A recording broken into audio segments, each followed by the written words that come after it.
So welcome everybody. I'm glad you could come and come to our presentation tonight.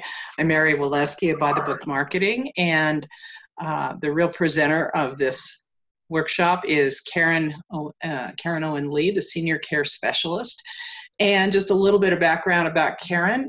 She understands the challenges an adult child faces as their parent ages. Karen is a gerontologist. She's a best-selling author, speaker, corporate consultant, and an individual family coach. And Karen has 30 plus years of experience in helping families care for their aging loved ones while keeping their jobs, lives, and sanity intact. So Karen, thank you so much for joining us tonight and talking about caregiving while keeping. And very quickly, one rule of the road, everybody, you're muted coming into the presentation. And please put any questions you have in the group chat, and I will be sure and get those to Karen. Thank you so much, Mary. Thank you. The one thing I'd like to point out is we never know when we're going to be thrust into the situation of being a caregiver for one of our parents, aunt, uncle, whomever it might be that you're taking care of. And your head is just going to whirl around. You don't know who to call, where to go, what to do. And so this presentation tonight is just going to give you some insight as to what to do at the very beginning and how to talk to your bosses. So on the first slide, I'm going to pull that up right now. And Karen, just 1 second, let me go to the slideshow.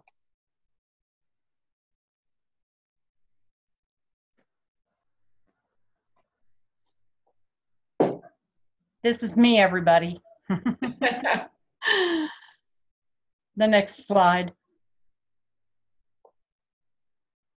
We want to get to the pink one. Yeah. On this slide, you'll see my logo in the middle, and all around it are tasks that you may need to do while taking care of one of your loved ones. Some of them you can read, some of them are a little faded. Vacuuming, removing throw rugs, that's one of my biggies. Throw rugs happen to be one of the biggest hazards, shall we say, in the house. Many people, seniors as well as younger individuals, trip over throw rugs. No, I've never tripped over a throw rug, but I would mount them to the flooring if you have to have them. Most women like to have them at the kitchen sink, in the bathroom, and at the front door. So one time I had a client, Mary, I was at her house and she had 3 throw rugs, exactly where I explained they would be. And I asked her if I could roll them up because they were hazardous. So I rolled them up, put them in the hall closet. Next week I came back, yep, they were back right where they were. So it didn't matter to Mary that she had done something that I thoroughly disagree with. So some of the other tasks on here are meal planning, touring assisted living facilities, vacuuming, locating legal documents, raking, having birthday parties, dental visits, shampooing hair, making scheduling appointments, and mowing may be one. And the one that I love the best is laughing. You can either make this situation enjoyable or just a pain in the neck. And you'll have both ups and downs when you go to be a caregiver anyway. The next slide will show you exactly where I want you to start your journey, shall I say. It's a full medical assessment, and you're going to start with a geriatrician. Geriatrician is a doctor that's been trained in geriatrics. And you want a geriatrician because they know the diagnoses of the seniors, the prevention, what they can do to prevent some of the illnesses that people might have. They treat diseases and disabilities, and believe it or not, there are only 7,500 geriatricians for 2.1 million aging individuals in the United States. It's a crying shame. I wish that would change.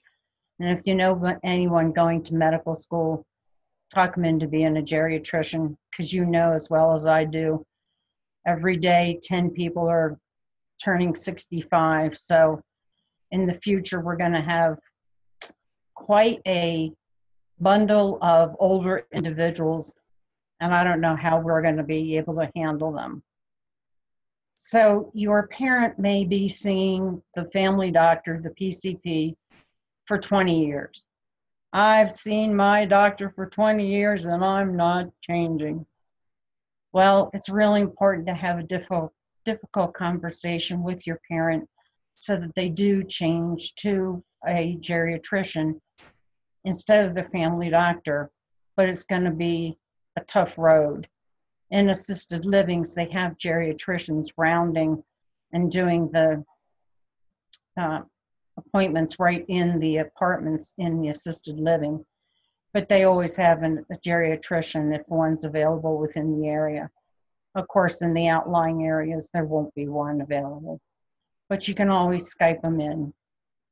The second one I have on here, and you would expect a long, long list to make a full medical assessment. The geriatrician can tell you what specialist you need to have your family member visit. But the one I put on here is the dentist. And the reason I put it on here is because it's important to me, shall I say.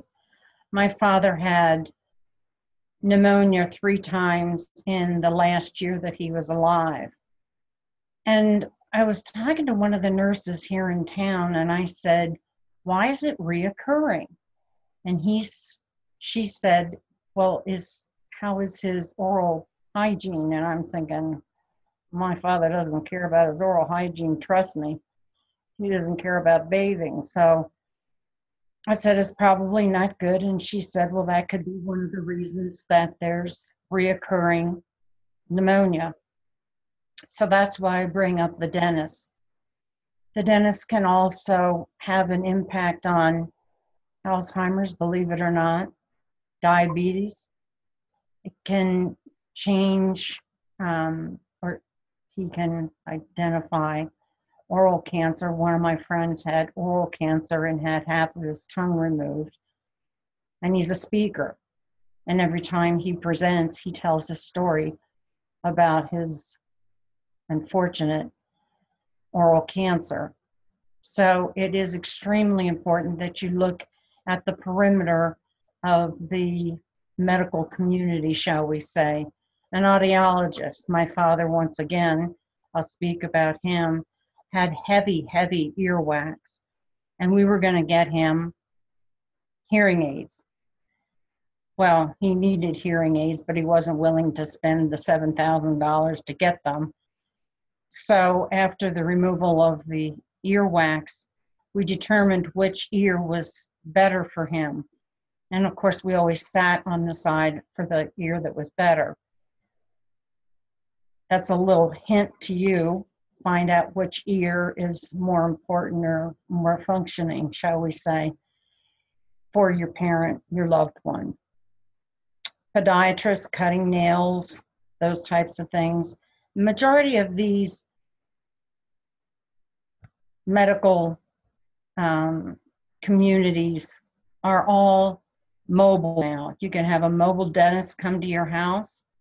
They certainly go to assisted livings, and you'll hear me talk about assisted livings just because that's my background and what I do, is place people in assisted livings, independent livings, and memory care in the Denver area. So there are many different types of individuals you can go see. It's just a matter of you making a list and then making the time to make the appointment and go to the visit. It's not too hard. Then on the next slide are the ADLs. Those are activities of daily living. And I put my list up there. Other people have other lists. These are the things that you're going to look at, examine every time you go to see your parent, whether that be daily, weekly, monthly, and I used to go 2 to 3 times a year to Pennsylvania. The first one is bathing. Now be honest with me. Could you bathe your parents' private parts? Because if you can't, you're going to need to get a home care aide in there to do that. And the home aid care, the home health aide will be able to do that. And they usually ask you for 2 to 3 hour commitment. That means that that person's going to be in your house for 2 to 3 hours. So you better have some things for he or she to do. Making meals, taking care, doing the rest of the ADL list with your parent, any of those things. They can't do a lot of housekeeping, so keep that in mind. Then we go on to dressing. Mary, we'll use Mary again. Mary walked in and her father had just finished dressing, and believe it or not, he didn't zip his fly. Well, that was just one incident, so she didn't care about it. So the next time she came, same thing. The zipper wasn't zipped. So she figured that she had to take it under her wing and she had to go get some elastic pants. Some of them may have been pajama bottoms. The problem is that seniors may not be able to tell the daytime pajama bottoms as the difference between the night pajama bottoms. So you can find some nicer pants that have the elastic waist on them. It's just a matter of hunting. Get on Amazon one more time. The next one is toileting. Can your senior feel when they need to go? Or do they not have that feeling anymore? You, as a caregiver, need to be able to take them to the toilet and, yes, wipe them if they need to be wiped and they can't do it themselves. They could be sitting in their easy chair, unfortunately, and have a diarrhea explosion, and you have to get into the bathroom. You have to clean up the chair, you have to clean up the carpet, you have to clean up the floor, and you have to clean up the bathroom. Now that's an extreme case. Otherwise, your parent, if you're a caregiver, they're probably not fragile enough to be in a nursing home. They may be very independent and outgoing. So they may not have any of these problems, but you need to look at them. The next one is nourishment. And that could be, are you taking dinner into them? Are you taking breakfast, lunch, and dinner into them every day? Do you do it once a week? If you put something in the refrigerator or in the freezer, please put a date on it. Things tend to get a little moldy in the refrigerator, so we don't, and in the freezer they get freezer burnt. It doesn't taste too good. As seniors age, their taste buds diminish too, so they really don't have as much taste to them, but you want to keep them healthy as possible, so you want to keep the food fresh. And they might be able to microwave the food that you're bringing over, or you might just be bringing a sandwich over for lunch that day. It just depends on what the situation is. I was a long distance caregiver for my father. I live here in Colorado and he lived in Pennsylvania, so I couldn't do much hands-on stuff unless I was there. He was living in assisted living and then went to, he was living independent living and then went to assisted living when he needed more help. Transferring. Transferring would be from the wheelchair to the toilet. Can your loved one do that on their own? We call it in the profession standing and pivoting.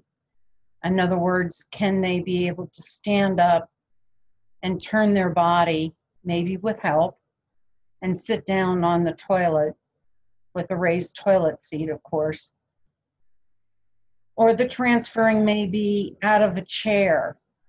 If they're not using a wheelchair, they just want to be able to stand up, and their legs have become too weak and their arms have become too weak to be able to propel themselves up.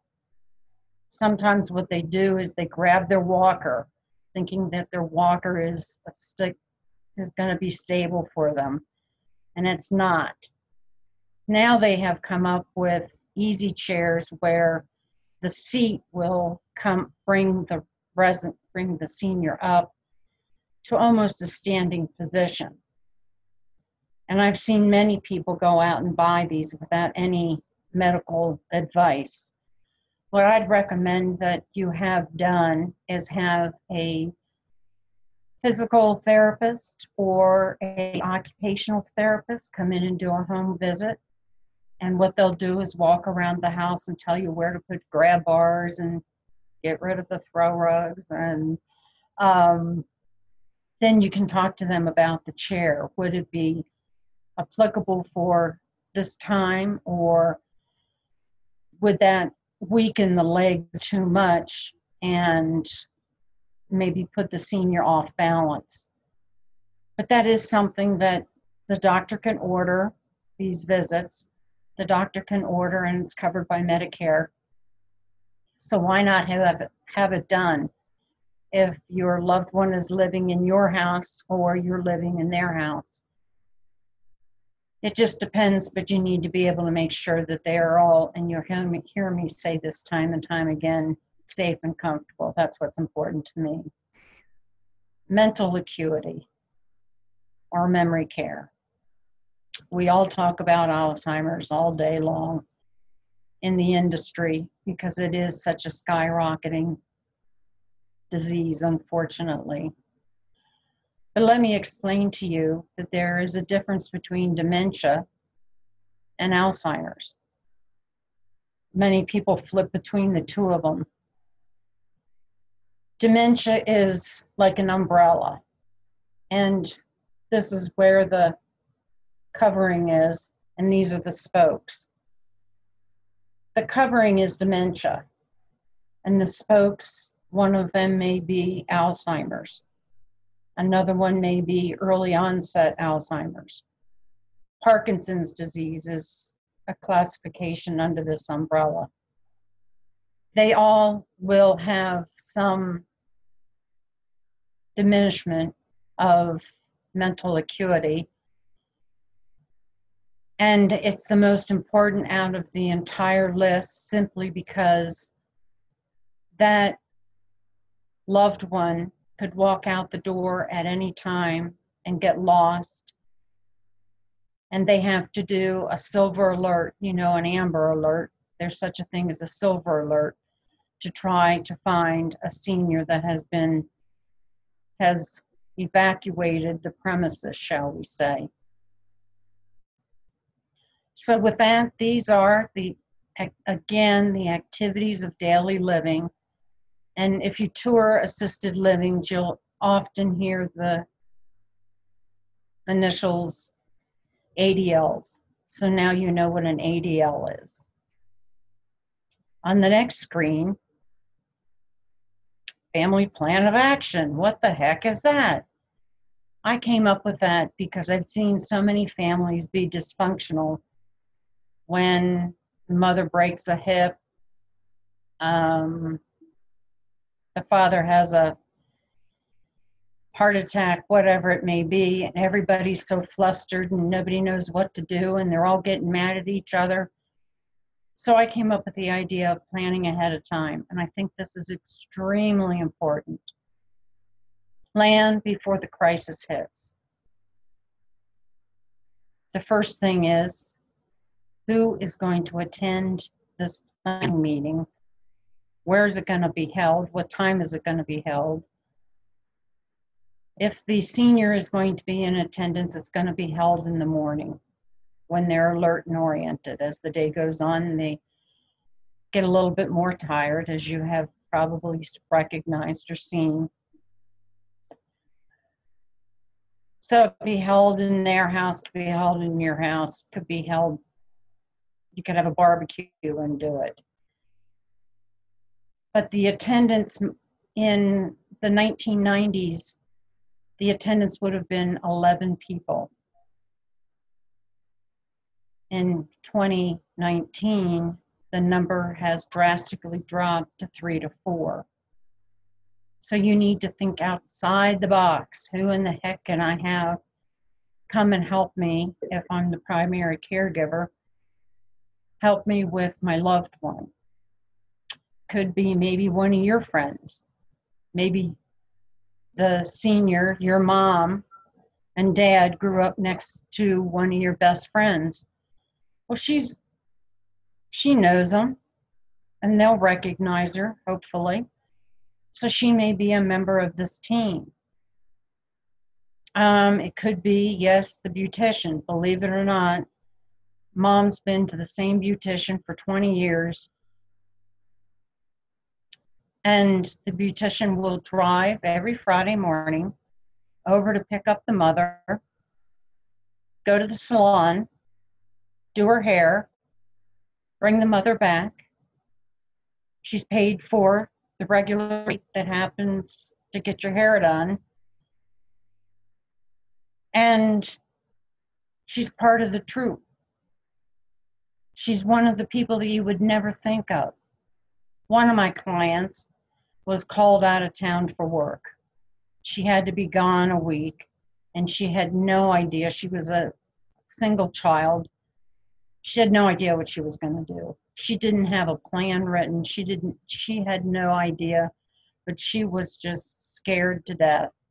Anxiety has set in, and before she called me to get me to help, she came up with a great idea all on her own. Her parents lived in a townhouse within a small cul-de-sac, and everybody was real friendly. So she got them all together to come over to her parents' house and have a planning meeting. She just said, guys, I'm going to be gone for a week. My parents are homebound. They don't drive anymore. Father had pain in his feet, so he couldn't walk very quickly.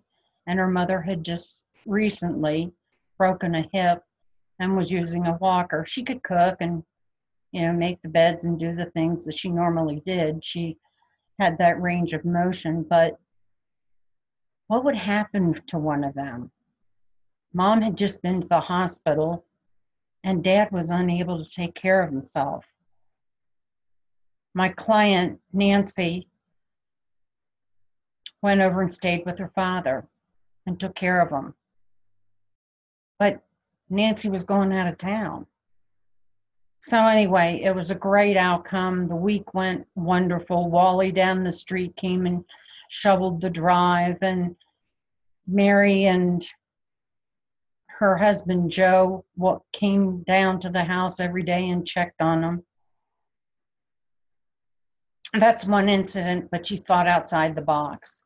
And when I talk about the numbers that attend the planning session, that's when you do have to think outside the box. At the planning session, you're going to list the tasks, what needs to be done. The beds need to be changed, the dishes need to be washed, the lawn needs to be mowed, of course, the snow. It could be that mom needs help being dressed. Maybe dad needs to go to the bathroom every 2 hours. Those are all things put on the list. Let's say that the list starts with maybe 4 or 5 different items. Your parent or your loved one is really active and, doesn't really need very much help. But there are a few things that, she could not put the closet door back in the kitchen on the one of the closets that she had in the kitchen. She couldn't put the screws in, so Wally down the street came back and put the screws in, fix the door. Those are the types of things that have to happen. And as time goes on, the list gets longer. On the next screen, at the meeting, everybody needs to volunteer for a task. Okay, maybe not one, maybe two, maybe three, maybe 10 tasks that they feel comfortable with doing and have the capabilities of doing. Then, after everybody's volunteered, the plan is written. Somebody types it up, some fast typist. No, you're not going to be calling me because I'm not a fast typist. Anyway, somebody's typing up the plan, prints a copy out, and everybody has to sign the copy to make them motivated, shall we say, to do their duties. It's signing, dotting the I's. And then accountability. Who is going to be accountable for the list to make sure that it's done? It's usually the power of attorney. And the power of attorney is assigned by, in the legal papers. And the power of attorney, let's say the power of attorney lives in Florida and mom and dad live in Colorado. Somebody else isn't going to need to be the accountable person. And if the son is living in Florida, he's not doing the daily duties. So he's not the main caregiver. Somebody else is. Donna, one of my clients, this is a great story. Her grandson had signed on the plan that he would mow the yard every week. And Donna drove in one day to her house and she thought, that grass is growing pretty long. I'm getting a little worried about this. And her grandson happened to be in the house playing video games, of all things. And so she marched in and she got a copy of the plan and she highlighted the one that he was responsible for, gave it to him and said, you get out there right now and you mow that yard. Well, Donna had a little bit of temper and he was kind of scared, so he ran out. 20 minutes later, the lawn was mowed. He jumped in the shower for 10 minutes, and he was back on the video games in half an hour. But she held him accountable. She made sure that it was done. Not all situations are going to be as easy as that, but it's an example of what could happen. And the next slide brings us to community resources. Now, there are thousands and thousands of community resources out there. I certainly don't know them all, and I've been practicing for 30 years. But I bring two to your attention because you're working. And you want to take the least amount of time off from work so you can pay for not only your bills, but your loved ones' bills. So, adult daycare. Some people may have heard of this, most people have not. It is where you would take your parent for the day. You need to drop them off in the morning, sign them in. They have full day of activities, and you pick them up in the evening after work. Now, there might be transportation to pick them up at the house and drop them off. I haven't seen that very much because it's so time consuming, but it is possible. The cost is between $75 and $100 per day. The activities might be a cooking class, a choir, movies, dancing, some religious event, service. The whole day is full, and there are a few easy chairs where people can go and take a little nap, but they're not going to be allowed to nap all day. There's a problem. They won't sleep at night. And if they don't sleep at night, you won't sleep at night. You don't sleep at night, you don't work very well the next day. So they have your interest at heart. There's one very close to me here in the Denver area, very, very well respected. It's an individual building that was built for adult daycare, and that's one reason I like it. Adult daycares may be in strip malls, they may be in assisted livings, or the other one is in a church.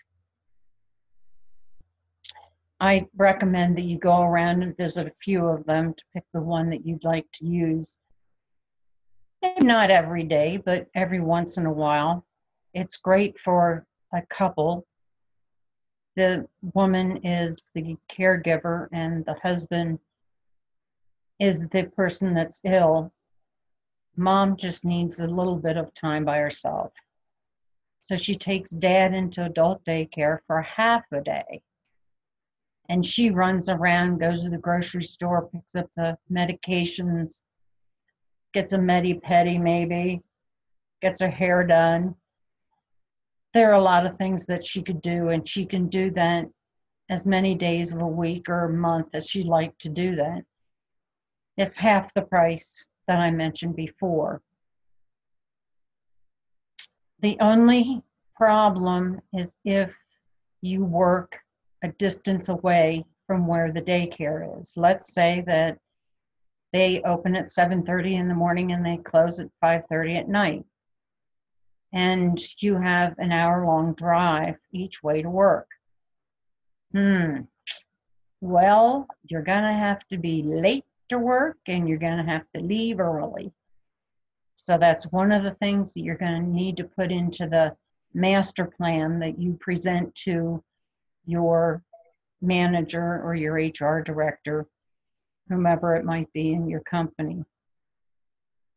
But that is a great resource. And I do recommend that you go around and visit them yourself. The other one is respite care.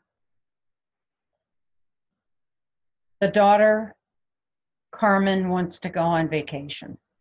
Her mother lives with her, but she just wants to go see Yosemite no matter what. So she needs 5 days off in order to do the trip. And she doesn't have anybody to take care of her mother. So she uses respite care. And respite care is taking mom to an assisted living. The room is an apartment. Let's call it a hotel room. It's a room with a bathroom, a TV, and a thermostat. So they get to turn their heat up as high as they want to, or their air conditioning as low as they want to, whatever. And again, check with assisted livings in your area. Some have them, some have rooms available, some do not. It depends on the census, how full they are. If they have very few rooms open, they won't have respite care available. However, 85% of people that go to respite care end up to be long-term residents in the assisted living. Reason being, they like the stimulation. Being at home, they're all by themselves. They have nobody to talk to but you, unless you have your girlfriends or male friends over. They're all by themselves. So they like the activities. The activities are the same as the adult daycare. They may go on a trip to see the fall colors. They may have arts and crafts. They may have a garden and they grow food, and whatever food they have for lunch one day. Every place is different. I've seen it all. But respite care, all you have to do is sign the papers, pay for the care, pay for the stay, and pack a bag with your parents' clothing and toiletries. And you march them right up through the door and you take them to their room. And they're cared for 24/7 medical care. They have 3 meals a day. They have their activities. So their days are full. And if they are a recluse, they can spend their time in their room and nobody's going to hassle them. The aides are going to come in and check on them, make sure they're okay, but there's no way that they have to go out and participate and play bingo when they never played bingo in their lives and they were a Harvard graduate. So those are two different resources that would really help you out. On the respite care, that would also help if you had a work trip that you had to go on. It's perfect for that. So on the next slide, ding, ding, ding, ding, ding, we're going to tally up your time. How much time do you need to take off from work? You have your list that you came up with during the Family Action Plan. And you've thought about it, and you've thought about what you do automatically for them without even thinking. And if it's 8 to 5, maybe you work 8 to 5, and if it's during those hours, you may need to take leave time. On the next slide, you see that there are some things to take into account.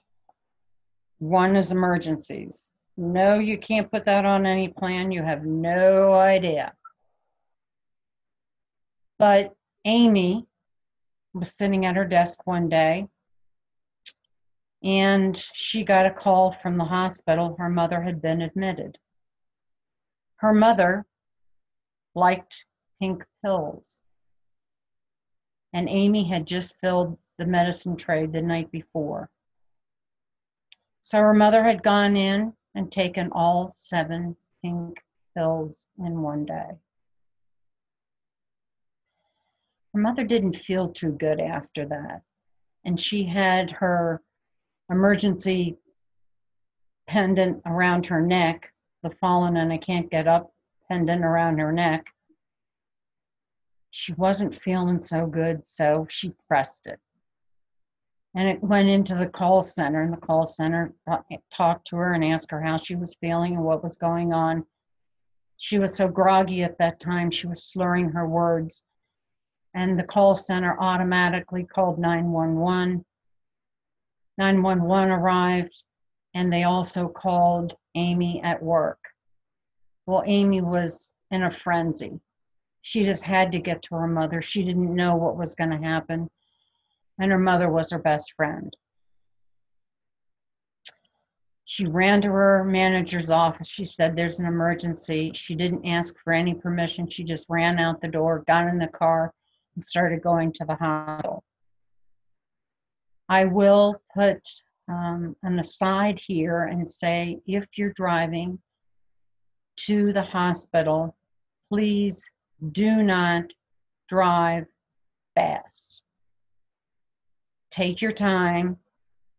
Things will happen as they happen, but you don't want to get into an accident yourself. So please just watch the speed limits and watch out for the cops too. So that's something you can't set an amount of time on. But the medical appointments and the therapy sessions, I'd like to talk about those two grouped together. The medical appointments you can set, they're going to be Monday through Friday, and you're going to have to take time off from work, but at least you can put some time on your plan that you need that time off. Therapy sessions. Why in the world would you need to attend a therapy session? Your mother may have become weakened with a flu or UTI, urinary tract infection, and just not herself. So she has been given some time with therapy. Again, ordered by the doctor, paid by Medicare. Keep that in mind. It's not coming out of your pocket. You might as well take advantage of it. So you go to the therapy session, the therapist works with your parent, and you learn what exercises your parent needs to do and how you can help them. That's why you're there. So that needs to go into your plan. And your plan is going to change, just like the family action plan. It's going to change week to week, day to day, month to month, just depending on how the health is. You get the picture. Now, I skipped the legal and financial professionals. Kind of important. They work only 8 to 5, Monday through Friday also.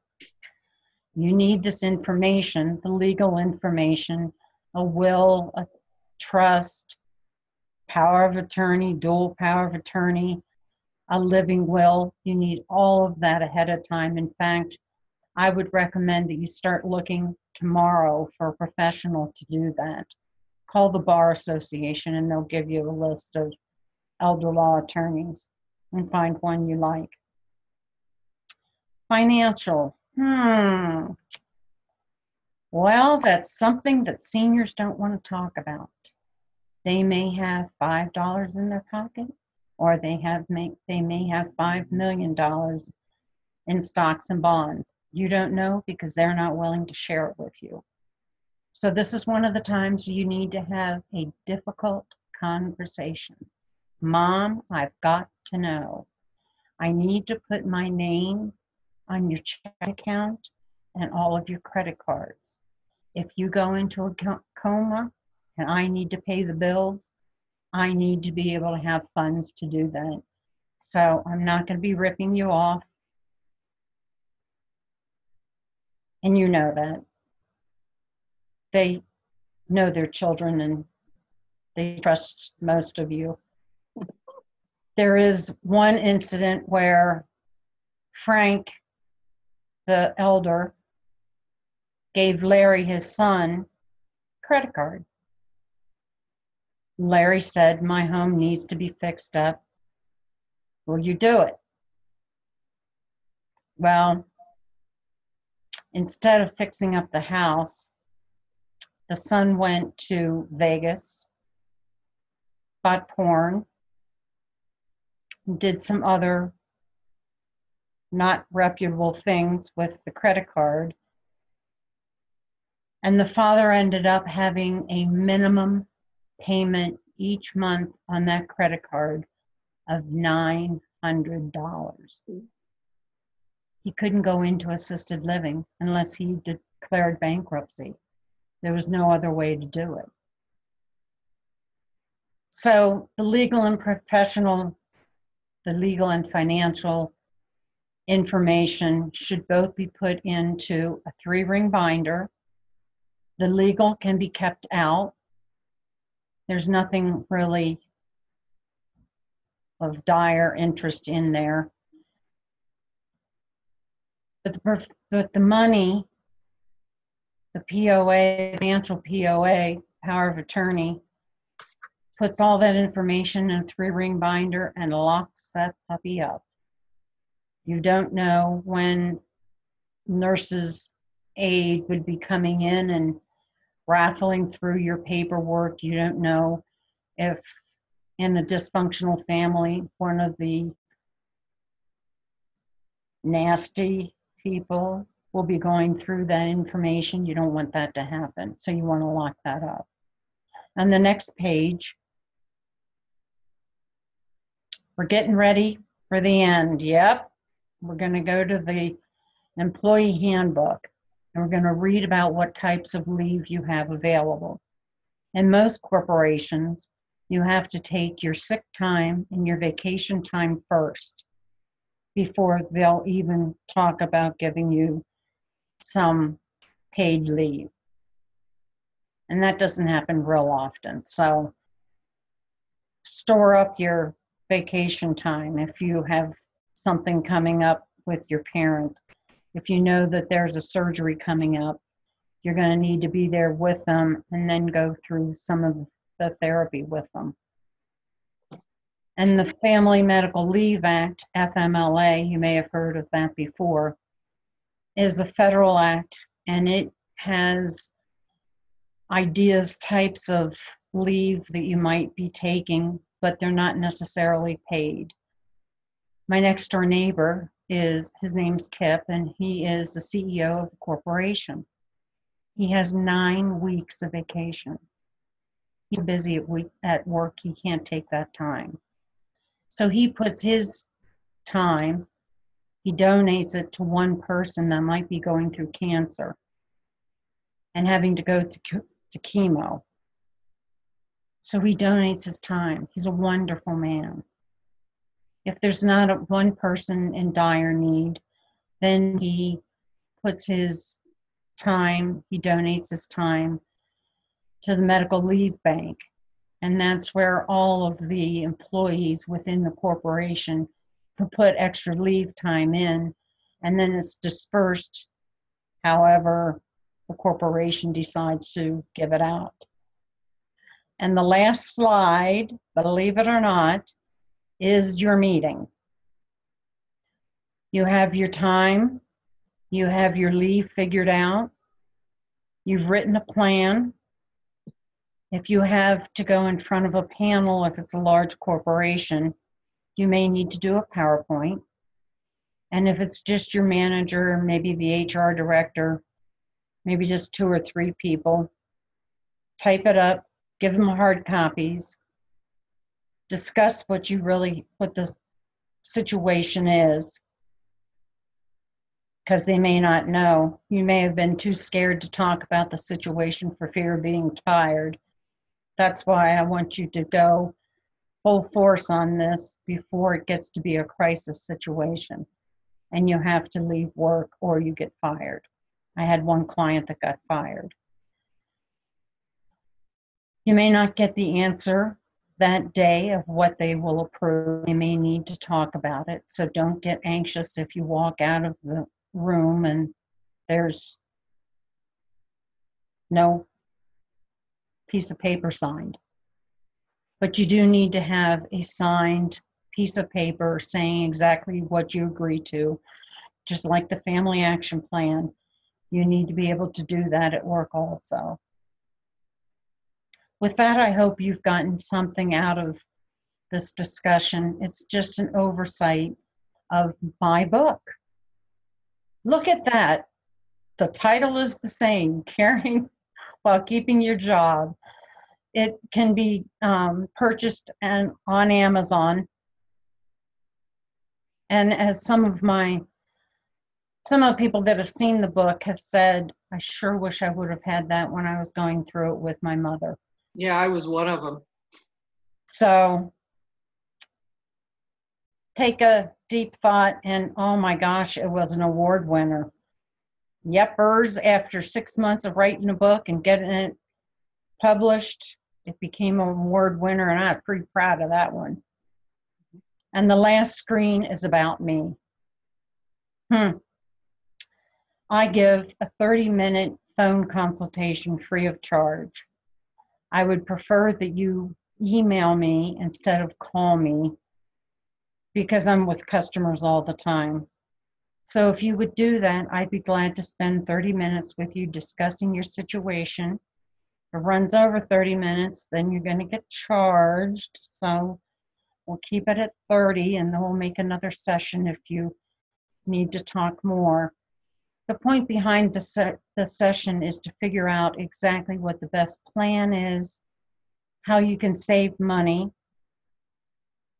and how you can have your parent be safe and comfortable, as I always say. And the last note, I'd like to honor each and every one of you for doing this for your parent. They may not have been the best parent when you were growing up, but gosh darn it, they're great people now. And you have the right to take care of them. You have the pleasure of taking care of them with a good attitude, not a sour attitude. Take care of yourselves and take care of your loved one. Mary, what do we have in the chat box? Anything? You know, I can't see it from here, but what I'm going to do is go back over here and take a look. And I'm not seeing any questions, but I actually had a couple questions. And as we're we've got a few minutes now until 8 o'clock. So if any of you do have questions, go ahead and put them in the chat. But one of the things I was thinking when you were talking about the geriatrician, Mm-hmm. doctor. You know, you were saying there's a shortage of them, and say there isn't one in your area or one that, you know, that's through the seniors medical plan or whatever. What kinds of doctors would be good substitutes? You know, if, you know, say that the family doctor they've been seeing forever is a GP. So what would be some of the alternatives? You're going to have your specialists, your pulmonologists, your cardiologists, all of those individuals will be watching over, and they may be trained better in some of the senior issues. Certainly in Alzheimer's, the neurologist will be very well adapt to being able to take care of that. As far as an overall doctor, you just have to find one. I prefer one that's a little younger, that is up on the latest and greatest medical information. Unfortunately, the older doctors just kind of lose interest in reading the latest materials that are out there. I'm making judgment, and that's not very kind of me.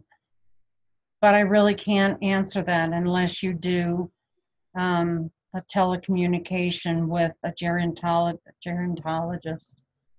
Do you also recommend bringing in maybe a nutritionist to make sure that the parent is getting a decent diet? You know, you and I were chatting one day about, you know, my mother lived on, unbeknownst to me, she was eating the same frozen dinner every night, which couldn't have been terribly nutritious. No, but it depends at their age. I always said when I worked in the nursing homes years ago, I used to be the marketing director for 40 nursing homes in 5 states. And I always said that if a 95-year-old diabetic still wants to have a cookie, let him have a cookie. Yeah. So, you know, it just depends. If some seniors just have given up and they don't want to eat what's right. I had a client that the only thing he ate were Twinkies, honest to God. And the family just decided, Dad wants to go. He can eat Twinkies. If he's not getting his fruits and vegetables, he's had them for the past 95 years, whatever it is, and he'll be fine. So maybe that's a battle you don't want to fight. Yeah. It just depends. You have your priorities, and that may not be one of them. What about the hard discussion of when to give up the car, giving up driving? That's got to be, I know that's a huge one for a lot of people. It is huge, and I love to hear when people just give up the keys. It's a difficult conversation, again, that you have to have, and I always recommend that when you have difficult conversations, that you start them with the words, what if? Mom and Dad, what if you couldn't drive anymore? What are we going to do? And it's real interesting. Last night I was reading about Uber and Lyft. They have a program called Go Grandparent. And they will come at an increased price, but they'll come and get your parent and take them wherever they need to go, put the walker in the back of the car. And if you have a wheelchair, then you call a regular taxi that has a larger trunk.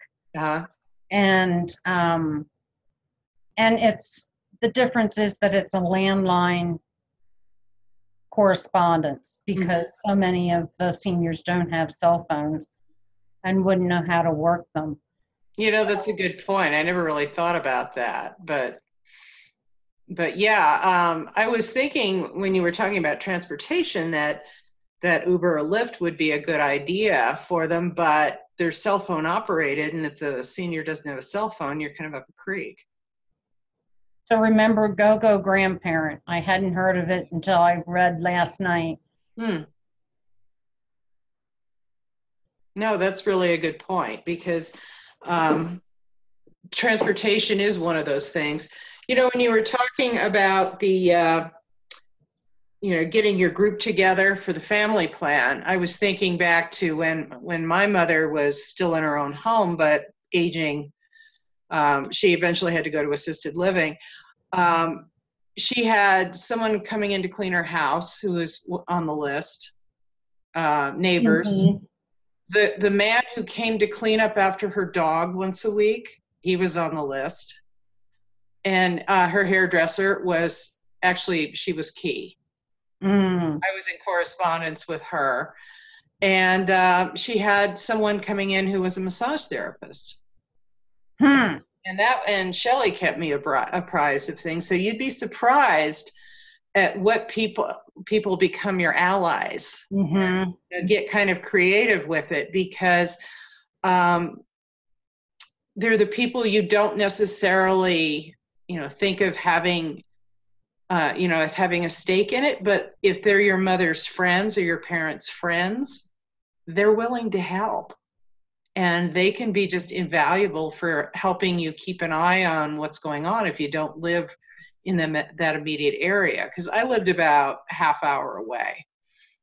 So I was keeping in touch with neighbors and everybody else, but there were several times when they called me and said, hey, there's a problem. And that's a really good point, because all of my examples this evening were living together, where the caregiver was living with the parent. Mm-hmm. And certainly that is not the way most of America runs. Mm-hmm. So some nationalities do have multiple generations living in the household. My mother and I traveled internationally to Mm-hmm. look at some of the other cultures. And so our culture is not one, the broad American culture has both parents working, and the grandparents are on the sideline, Mm-hmm. because they may have children in the house too. So Yeah, that's three actually, generations. some of the generations are starting to live together again simply because housing has gotten so expensive. Yeah, Yeah, especially in the Denver area. especially here. Yeah. So yeah, you do have to get certainly creative, and if you work for a smaller company, you might have to prove your case a little harder maybe, but at the same time, you might also be in a position to be able to do things like telecommuting more in order Yeah. to take care of some of these things, maybe flexible hours that would help you. But I agree with you that you have to be proactive, because all too often when there's an emergency, it's all totally reactive. Mm-hmm. Your whole life gets upended. And One of the things you and I were talking about the other day was the medical 3-ring binder, which I didn't bring up. mm, And I want to have stock in 3-ring binders, because I have everybody putting everything in 3-ring yeah. binders. But the medical 3-ring binder has a list of current medications, Mm, results from tests, doctor's reports, and your information, and all of the doctor's addresses, telephone numbers, the pharmacy's telephone number, mm-hmm. all of that information in one book. Yeah, that's Well, great. I was going to do a speech, and I had the 3-ring binder in my bag because I was going to present it. And I got out of the car and fainted. Well, I Ooh. ended up in the ER. When my medical power of attorney was there, looked in my bag and saw my 3-ring binder. Mm-hmm. The lady from the admissions came over. Jane handed her the 3-ring binder. She took it, got all the information out of it, brought it back, and she said, if everybody was as well organized as Karen is, my job would be just a happy place to live. So Yeah, with that, I think we're running out of time. I think we are. I just want to give people that information one more time for you to contact you if they want to take advantage of your offer for the free 30-minute phone consultation. It's Karen at KarenOwenLee.com. Just send Karen an email, and she'd be happy to schedule that time with her.